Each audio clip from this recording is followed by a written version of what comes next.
Welcome to this week's podcast episode. I brought on Mike Szczesniak. Mike, welcome. Thank you, Heather. It's an honor to be here. Give a little background. Where do you live and what do you do?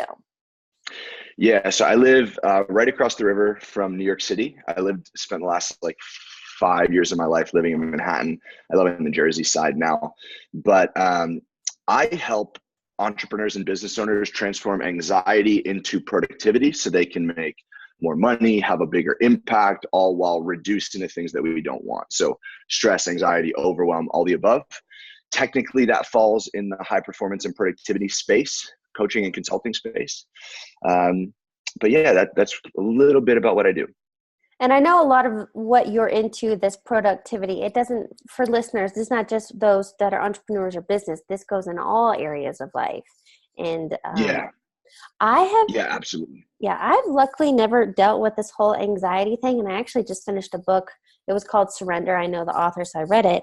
But she dealt with some life debilitating. And I know others with anxiety. So I'd love to definitely hone in on what is it like to have these anxious feelings of stress and overwhelm and being able to push past that to be productive. Yeah, absolutely. So I was surprised as well so a little bit of backstory so listeners have context. I used to struggle with anxiety and panic attacks pretty badly in my early 20s. At the time, I was still in corporate America, working in software engineering, and I was building all my businesses part-time. And I didn't really know what I was going through at the time. I didn't have anyone to talk to that went through similar things. So, I did the whole, I went to my doctor to see why I felt like I couldn't breathe and see if there was something wrong with my lungs and all those sorts of things. And it can be different for everyone, but for me, I felt insane pressure on my chest. And I love the way that Mel Robbins describes it. Anxiety is basically, it's when your thoughts start to spiral, and eventually panic is almost when your body reacts to the thoughts spiraling because it can't rationalize what's going on and it feels like you're in danger. So panic is like that fight or flight when you start to get a physical reaction to it. But as I dove into it and as I went down my journey, I realized how common it was in the entrepreneurial space. And I think that's because everyone's such high achievers and, really, really high expectations. But it's something that just now is starting to get spoken about a lot more, which I'm really, really happy about, because I think that so many people not suffer, but live with it in their own space, in their own way. How often would you have these? And was it just when you were under pressure or stressed at work? I mean, what, all the time? It was kind of sporadic for a while. Sometimes way more common than others, but it wasn't really work related. It was more like life related. I was stressed about bigger things. I had bigger goals that I felt like I wasn't living up to, even though rationally thinking I was doing more than most 23-year-olds probably were in terms of striving for impact and growing my career and growing my businesses. But in my eyes, it wasn't enough, obviously, because I didn't have that context. I couldn't look at it objectively. So, I mean, it was kind of all over the place. Well, and you shared with me previously, it would be after nights out with friends, trying that balance of social but being productive. So you'd be out having fun, doing social things, and then you wake up the next day and be like, I just wasted so much time. So can you talk about that? Yeah. And for me, it was because I felt like I could be doing more, right? I felt like I was looking up to, for me, social media played a big role in it because I was looking up to all these people that had what I wanted, right? And I didn't realize that social media was a highlight reel. I thought that it was I thought that people were being vulnerable and being authentic, and a lot of people are now, but back then, a lot of people weren't. And it didn't give me the right, I keep saying this word context, but it didn't give me that. And I felt like I was doing a disservice by spending time that wasn't working. And it's a really unhealthy way to think, but I didn't realize that at the time. So that's kind of how anytime I would spend, going out with friends or doing whatever, and it just wasn't productive in my eyes. I had a really skewed vision of what productivity meant. Was it almost guilty? You felt guilty? Yeah, for sure. Yeah.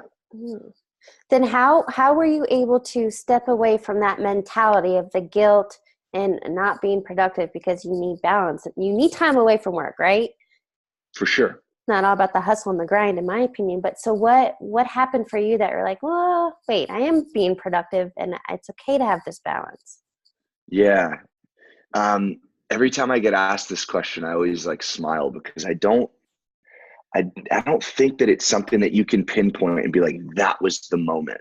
But what I can say, and what I always kind of say in response to this, is that a lot of what I did was I did a lot of personal development. I invested in myself and bet on myself heavily. So I put myself in environments with people that had what I wanted and I could learn from, and people that would support me on that journey. And that was a whole lot of, improving my mindset, improving my understanding of everything, and giving me, one, context, and two, like strategies to grow my business and to realize like what was important. Because back then, like you mentioned, like I was all about hustle, hustle, hustle. And that was great. It served me for a little bit, but it was also a disservice. And I had to kind of abstract myself away from that. So I think a lot of those things, I mean, I could point to meditation being a huge role of it, but was that the thing? I don't know. I know that it was a positive piece of it. So a lot of different moving pieces, but I think it's different for everyone. Do you practice meditation now? Yeah. Not as consistently as I should, but I love it. Yeah, I would agree. I think even for me, so yoga for me is a moving meditation, because for Mm-hmm. me to sit still or try to not have any thoughts is impossible. So Yeah. meditation has been a little more difficult for me. But then when I learned actually through my yoga teacher training, there is such thing as moving meditation or a walking or whatever it may. You could be Mm-hmm. out in nature, and that can be a meditation when you can just quiet. But anyway, yoga has become that for me. Yoga, strangely enough, has been the one place where I can totally shut out all my shit and to-do list and be so present. And it feels Yeah. so good. I need to do more yoga. I'm a power lifter, so like the physical side of yoga is really, really enticing to me. But yeah, I need to do more of it. Yeah. Well, so talk a little more. What does it mean for you now to be productive, or what does a day in the life look like for you? Yeah. So I mentioned that I had a really skewed version of what productivity, or idea of what productivity meant. And because a big piece of that is, like we talked about, I used to feel guilty when I wasn't working, right? And I thought that I needed to be doing things.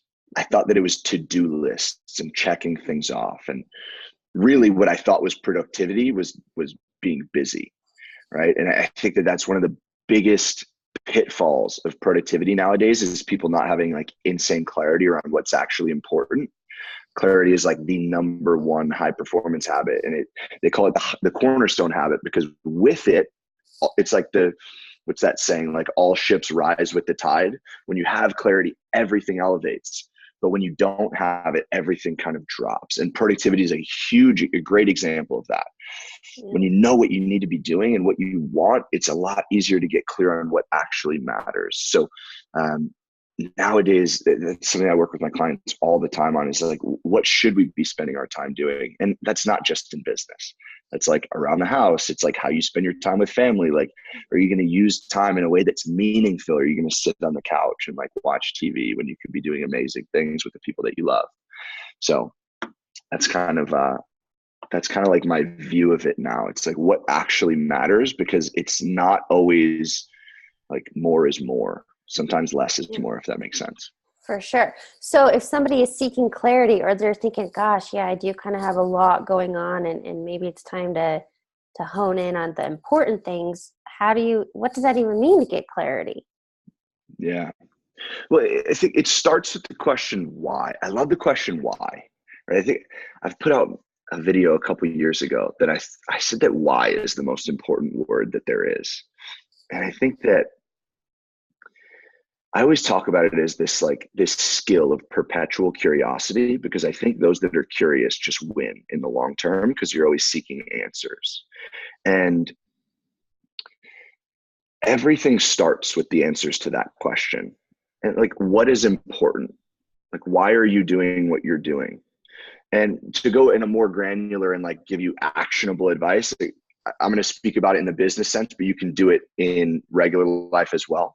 So one thing that I always love to do for myself and with my clients, there's this exercise called the law of three, right? And essentially what it is you look at your business and you look at, if you have a job or even your job, like what are your responsibilities in your job? What do you do every day in your job that get you results that you need to do, your responsibilities? Now, if you typically you list those things out, and there's usually like 7 to 9 things on the list. Now, if you go through that list and you ask yourself one question, which is, if I could only do one thing on this list that would get me the most results and have the biggest impact in what I'm doing, what would it be? And then you circle it, right? So you have one item circled, another like 8 or 9 on the list. You ask yourself that again. If I could only do one more thing on this list that would give me the most results and the most impact, what would it be? You circle that. And then you do it one more time for one third item. What's interesting is usually about 90% of your results come from those 3 things.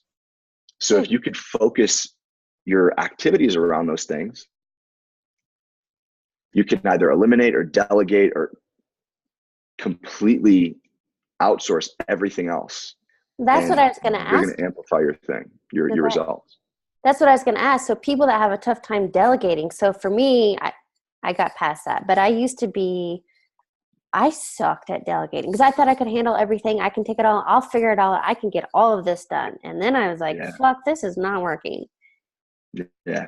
But for people that maybe control freaks or whatever you want to call them, how would you suggest they go about asking for help or being okay with delegating tasks?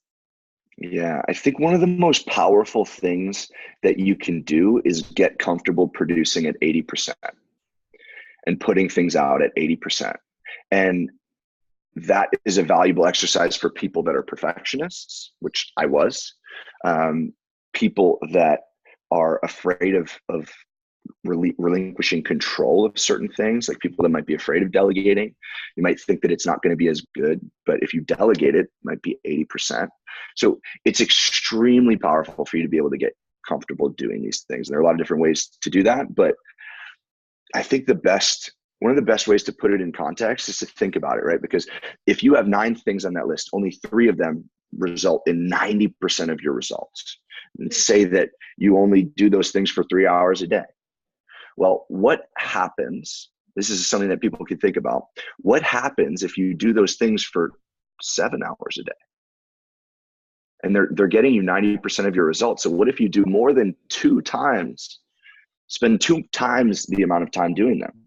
Yeah. Probably get more results, right?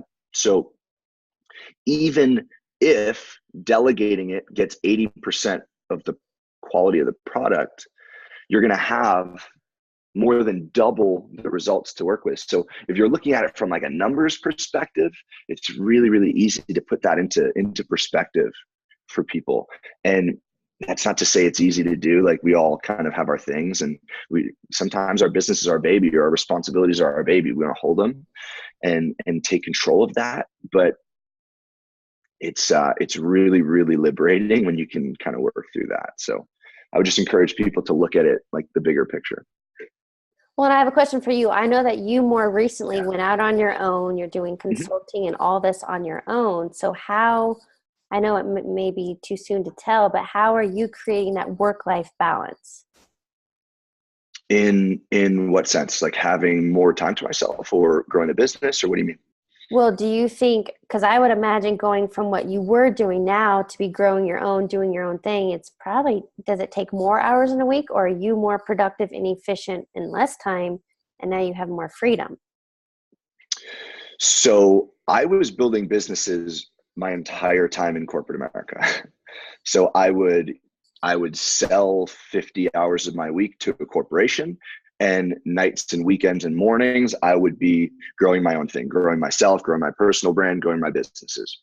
So when I left corporate America, it was, honestly, that's probably why productivity is so important to me, because I needed to get a better grasp of it to actually make and get results when I had way less time to work with. So when I left corporate America, I essentially got 50 hours of my week back. So for me to be fully transparent, for me, the biggest struggle right now is really finalizing that end time for the day, because I'm used to never having one, if that makes sense. Like I'm used to burning the candle at all ends because I felt like I didn't have a whole lot of time to work and on what was like really, really important to me.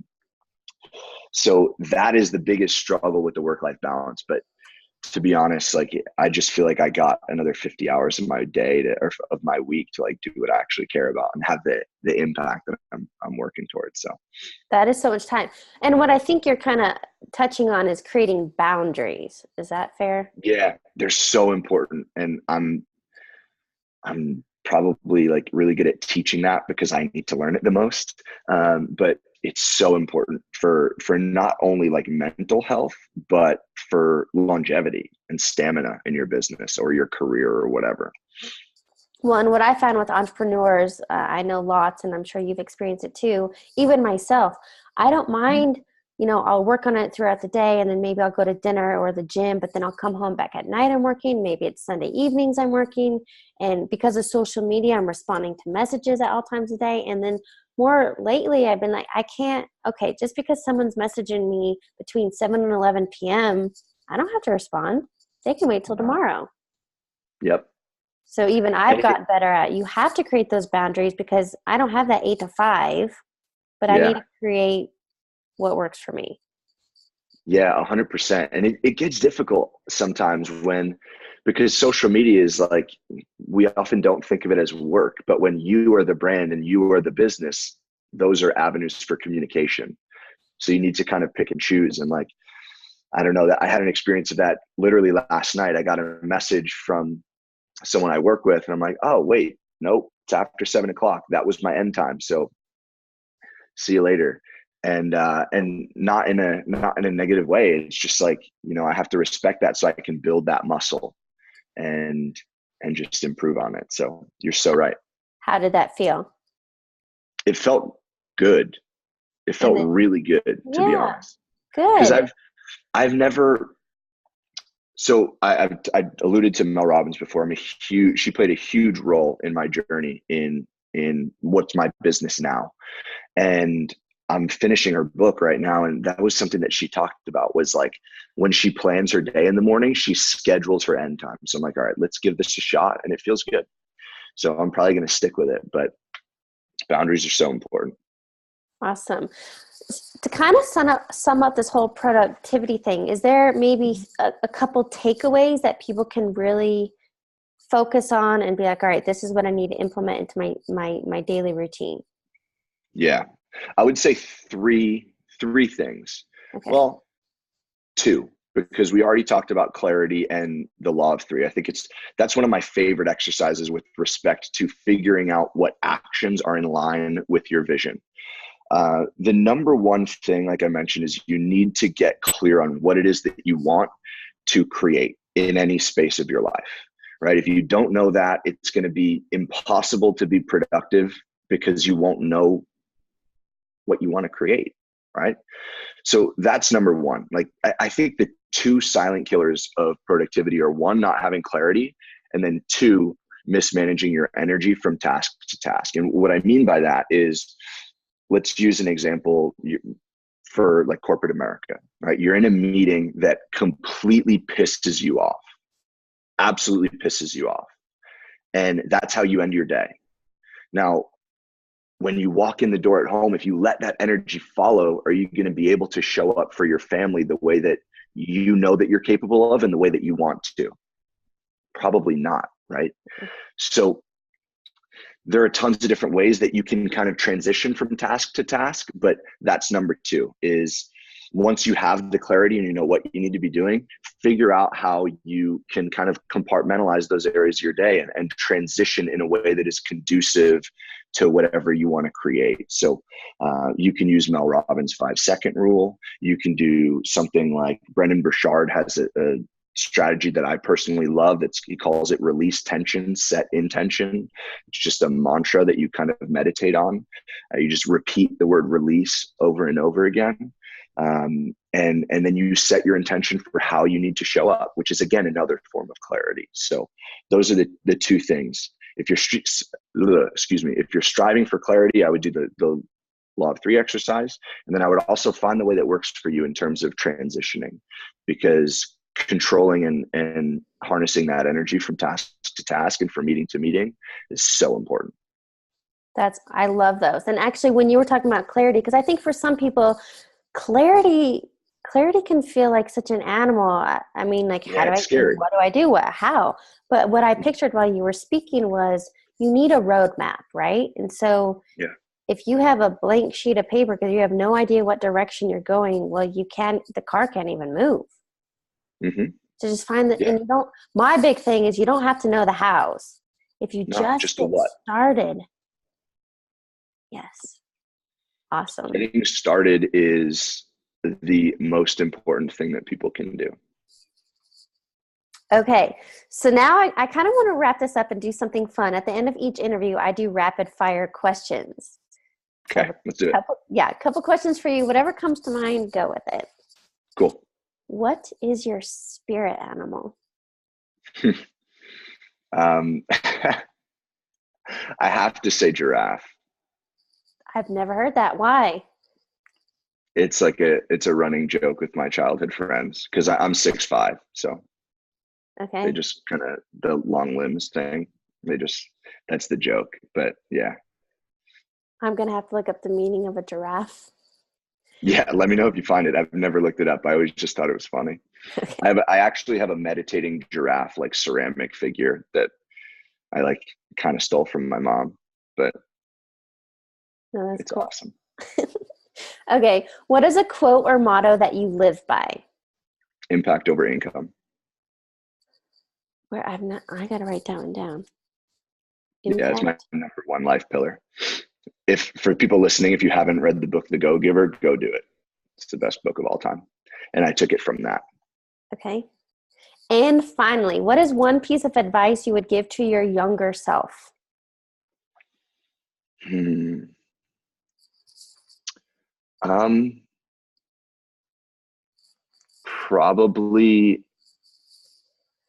I would probably say enjoy the struggle and enjoy the journey because it'll all work out.